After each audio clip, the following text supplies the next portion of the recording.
sports cars are getting ever faster, more expensive, and more complicated. And every year we're told by the companies making them, no, actually, this is the best car we've ever made.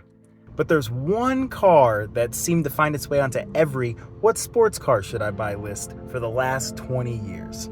It's been called the Japanese Ford Mustang, the poor man's Porsche Cayman, the big boy Miata, but we call it the last analog sports coupe. It's the Nissan 350Z.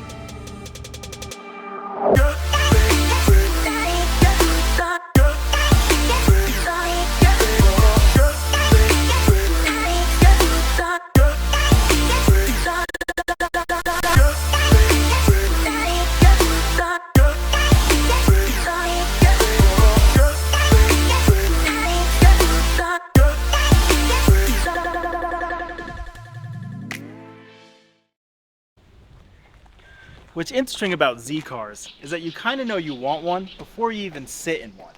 This is a love at first sight type of car. Many people will buy one of these cars and then ask their brain after the fact to rationalize the purchase. Maybe looking at YouTube videos, stuff like that. Hi. Once you have one, you realize the driving experience starts before you even turn the key. The seat embraces you. The switches and dials seem to come towards your hands, and the emblem on the steering wheel winks at you. And then you start to drive.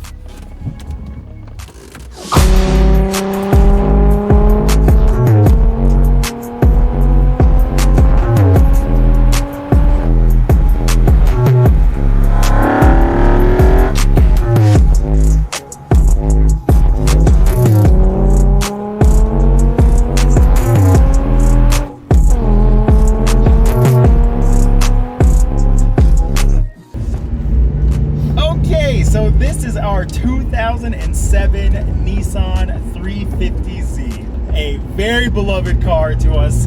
We've got 137,000 miles on it as of this trip. Man, it's just great. One of our all-time favorite cars, and that's why we're going to talk to you about it today.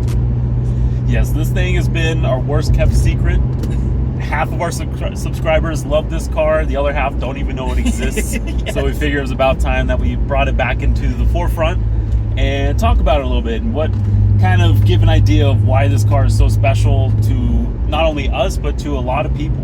So yeah, this is the GT package, a grand touring spec. So we have leather seats, navigation, viscous limited slip in the rear, and a Brembo brake package. Yes. And you just do not see Z's like this every single day. It's one solid color. Yes, all one color. All the panels are original, clean title. Yes. It has it all. It has everything. Everything. It's honestly, because it's such a nice specimen, it's so hard to really commit to making changes to it.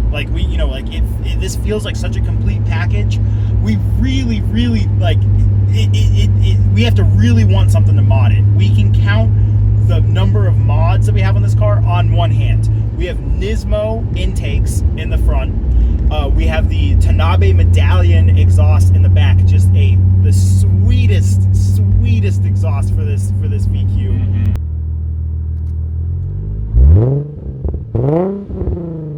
The exhaust and the Nismo intakes just complement each other. Yes, it's crazy. Yes, the sounds that it's a symphony in this car because of those two things. And it's not performance. We didn't get these for performance. We got them for sound and to enhance the driving experience.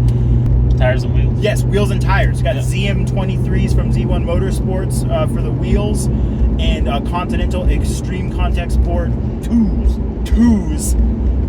tire-wise. Super sticky tires. They just glue it to the road. It feels so good.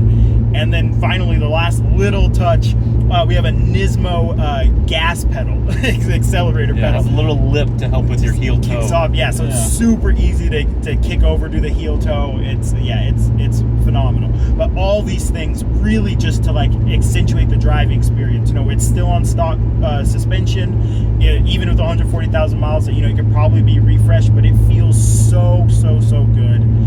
Yeah. So I think after this introduction, let's just go ahead and start talking about some core qualities of this car and why it's become such a popular vehicle for people to get into. Sure. So I like to start it off with, you know, as many people know, and I've mentioned in previous videos, that I am a big Nissan fan. I love Nissans. I've been in a Nissan since I was 16, starting off with the 240SX. I had no idea over the course of a decade plus of owning two of those cars that every modification I was doing to them, I was essentially trying to make it as good as a stock 350Z. It wasn't until I got into this car that I realized all I should have done is buy this car to begin with. But that's kind of the nice thing. I had an entry-level sports car, moved up into this car, and it's hard to beat 300 horsepower, a performance coupe, and it just does everything so well. Yes, that leads in to this the design characteristics of this car. Just the setup of this vehicle.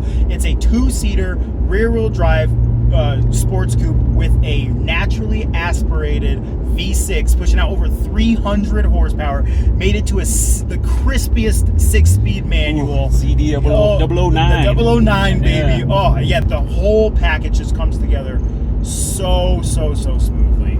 It's great. It's great. Yeah. And one thing that was nice going from the 240 world into the 350Z world is the amount of aftermarket support.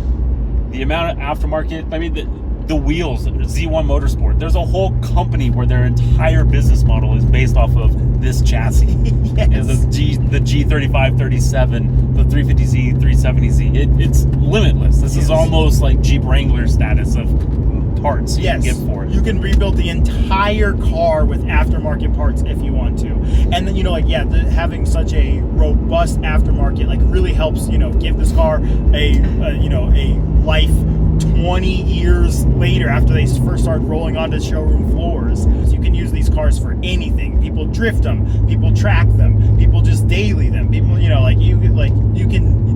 can set these up however you want, and that's something really nice about the platform. Yeah, I've done multiple 800-mile round trips in this car, and I didn't know that this was a vehicle that was capable of almost 30 miles to the gallon with almost a 20-gallon gas tank. Yes. So this thing can go the distance. Yes. Yeah. I've done several 400-mile road trips. Yeah, on one tank, not necessarily going the speed limit, and it is so comfortable, and it just eats the miles. Mm-hmm. 90 feels like 60 in this car, for better and for worse. Which might get digital speedometer on the top part has been a saving grace because I just don't pay attention to the analog speedometer. Yeah, you need the digital number right in your face. Hey, you're going this fast. I have not taken it off the digital speedometer because it's so easy to lose track of how fast you're going in this car. It's and 300 horsepower, does feel like enough. This is a 3,600 pound car, and I know modern cars, 300 horsepower does not sound like a lot, but it really feels very balanced in this car. I can't. People twin turbocharge these and supercharge these every single day. I cannot imagine this car with 400 plus horsepower. This thing is so quick as it is, and just on a knife's edge. It rotates beautifully. It lets you take it to its limits. They're there, and this car can scare you, but it just feels good. It feels good. And another big reason why this car's still so loved 20 years later, it kind of sits in this nostalgia valley, if you allow me to elaborate. I'll allow it. Yeah. This car sits at the end of the 2000s, kind of right before, as we said in our last video with the trucks, right before the recession, right before cost cutting started happening, right before there's this big technology spike and they started throwing stuff at you. This is a very raw, very analog sports car. It has hydraulic steering. It's got double wishbone suspension front and rear with aluminum subframe, aluminum suspension they were like they really brought everything to this chassis. Like they were trying to make like the best damn sports car, period. When people like think about, oh, what's the best, like what car should I get? What's the best sports car I can buy? So many people have so many fond memories because this car is so raw. Like it gives you the full driving experience. You get all of the noise. You get all of the feedback in the steering wheel. You get very crisp shifts. Like nothing is electronic with this stuff. It feels very, very real, and that's an important thing when you're making a sports car. Like it's kind of crazy like how many of those things are now simulated with new cars. And like even when you look at the lineage of this car, like it's not an NA. Like they slapped a huge twin turbo V6 in there, this massive power to kind of make up for weight and stuff like that. And well, it's a good example because it's still the same chassis, but they try to make it modern. They give you 400 horsepower, twin turbos, electronic power steering. It has way underdamped suspension, and everyone who drives the new Z says that it's lost its place. Like it's not the same car, and that just kind of shows where the automotive market is going, because it's still based off of this car, but with the modern knickknacks. They let you know, hey, it's got a new touchscreen and the new digital instrument cluster, but it's not the same car anymore, even though it's the same chassis. Right. The 350Z, on paper, it's faster. It's got more horsepower. It's sharper, more angles. all these creature comforts. But you do lose some of the rawness when you even move to that. That's a heavily refreshed. Well, the Z34 is a heavily refreshed Z33. Yeah. Arguably, maybe a better quality interior. Okay, maybe I'll give them the interior. I'll give them the interior for the 370. But you start to move away. You have a bit more like driver nannies. You have the rev match downshiffting, which is a very cool feature. But it's hey, we're gonna do this for you. Like we're gonna give you the Nismo with the automatic. We're gonna they started softening the car. Yes, and to go back to our recession talk, they started cutting corners. Mm-hmm. This car has an aluminum subframe. And you go to the 370Z and they switch it back to steel. Yep. And that's but the 370 is better in every way.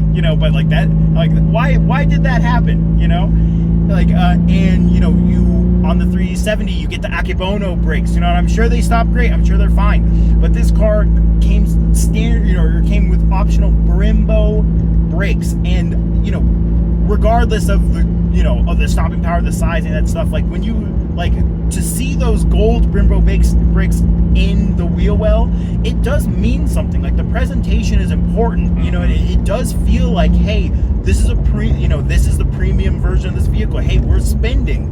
You're gonna get the best possible product. Even with our partnerships, we're gonna give you that, and that's the presentation makes a difference. So it's just. It's a whole bunch of little things that when you add them together, it starts to paint the picture of they don't make cars like this anymore. They don't, and because this thing is so reliable, so could pass by an Altima, Maxima, that Maxima energy. It totally took my train of thought. Just like that, we did the old switcheroo. Yes, that's right. Now I'm in charge. Okay, yeah. So tell us something. Tell us about the design of this car a little bit. Like, how did this body stand the test of time? Yeah, so this was kind of a weird time for Nissan. This was the turn of the millennium. I think Nissan might have been a little lost, like they always are. And this car, definitely 350Z unique. They scrubbed the 300ZX and decided to make a whole new chassis, a complete two-seater. All the previous cars had at least an option for a rear seat. So they went full 240Z, essentially. That was the idea behind this car. But you can see the design language of the generation that this was built in. The chunky steering wheel, the interior quality maybe, and the headlights and taillights. There's there's a lot of this that, you know, I think the Murano of this generation had the floating gauge cluster that moved too. Yeah, so they were kind of similar, but what made this car kind of quirky and unique at the time has kind of made it what is such a cool car today. You know, you look at the 350Z and you can see the next generation of design language with the little like Nike swooshes, the check marks on the headlights and the taillights. And I don't know, to me, you know, my opinion is I just don't think that those, you know, what's your left and right looking taillights and headlights hold up as good as the 350Zs do. Like the rear end is a little bit longer. You can kind of see this arch to the back of this car, while the 70 is just straight down. They got the dog poop squat. Dog poop. So and much harder angles. Like, you know, they evoke some of the GTR, you know. The aggressive angles, but it kind of really locks the car into that date range, you know. And I feel like creases get old. You know, like they look almost like wrinkles and sheet metal, so like it ages kind of quickly. What about cons? You know, things. So you've been hearing us yap about nothing but great things. You know, this car is perfect, whatever, but nothing is perfect. So big thing about this car is, though it's in the name GT, you can take this car thousands of miles. As a daily driver, I don't know if I'm just showing my age, but it's getting a little rough. You know, this car, the NVH is pretty much non-existent. You pull the carpet back in the back and it's just bare metal. The clutch is super light, unforgiving. The gas pedal is very sensitive. So when you're in that bumper to bumper stop and go traffic, it gets a little daunting. It's not the most fun car to drive every single day. Definitely not in cold weather, and it's stiff. You know, this car, what are the pros makes it every single con for daily driving. You know, it shows itself when you're just trying to go to Walmart. Yes. Yeah, this is a car that if I just want to run down the street to the store, it stays in the garage. Like I just don't want to drive it like that. When we're out like this, perfection. Yeah, I would not want anything else but this car. But when living on the day to day, it can definitely wear on you. It's not its best moment. I'll also throw in the interior scratches and cracks, kind of, you know, it definitely shows its age. Some of it is held together really, really well, and there's lots of metal and like soft touch plastic. There's like a lot of really nice pieces, but some of it scratches really easy. Some of it is just 2000s plastic stuff, you know, so that is something to keep in mind. Yes, yeah, so while this car performs well, maybe if it's going to be your only car, I don't know, maybe look at a FRS or something like that, something with a back seat. Yes, but that's like, you know, that's kind of what is the thing about this car. It just kind of feels like it sits in the middle of all cars. Like, this is, you graduate to this car from the BRZ, from the Miata, from the 240 SX, you know, like you kind of as you grow as a driver, you work your way up to a car like this. And then when you're ready to move on past this car, you're starting to make big jumps. You start talking Porsche Cayman. You start talking GTR type stuff. It's a big step after this. This car gives you a lot, you know, it's a huge hurdle before you go into the next level of vehicles. And so that's something that makes it, like, you know, again, makes it very special. It's because it's kind of right in the center of all driving experiences. So that's something to definitely keep in mind. But boy, does it deliver that experience. Like, just, oh my gosh. I didn't mean to say it like that either. This thing is just so good. And sitting in it and thinking about it, like, the soundtrack of this car is the soundtrack. There's a stock stereo in this car, and I think one of the speakers is blown. I'm not 100% sure. When I bought this car from Justin, I had ordered a whole sound system. Like, of course I need music, I need all this stuff. I never installed it. This car is its own music. Like, I forgot about it until you mentioned it. I was not even going to talk about the stereo because you don't think about it with this car. The intake and the exhaust is your stereo. It really is just something else, you know. And so, you know, we obviously love it. We love it, and I'm guessing you clicked on this video because you love it too, or at least you like it and are curious about it. Love the idea. Yeah, or you think we're insane and just want to come fight in the comments, which by all means, hey, Yeah, please do. Yeah, please. Like, we definitely we're not always right. Yes, definitely not. We love the dialogue. You know, like the community stuff that we're building underneath in the comments is so fun. So please hop down there, and whatever your thoughts about these cars are, please let us know. But yeah, because we do want to know, and I almost just want to turn it over to you guys right now. Like, do you agree? Do you disagree? Are we on to something? You know, are we out of our minds? Like, yeah, is this car cool, or should we just have a Mustang? Yeah, should we be moving on from this, or is this something that we really should never be selling? Because it's just like our trucks. Like, it's paid off. It's in amazing condition. It's super reliable, and it's like they don't make cars like this anymore. So it's a very big ask to be like, yeah, like trade it in for the next big thing, because the next big thing just doesn't seem to be coming. It kind of seems like we're not going to. Yeah. No. Yeah, it's a future classic. If you love one, if you love it, get it.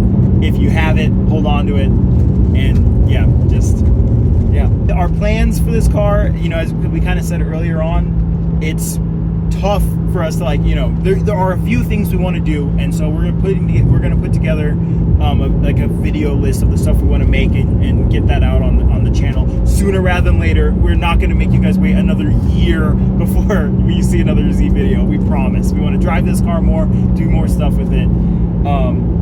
But we are putting together a little list of stuff like that. If there's stuff you think that really does make this car a lot better, you know, that we haven't touched on or thought about, and you want to let us know, you know, we're open to discussion with it.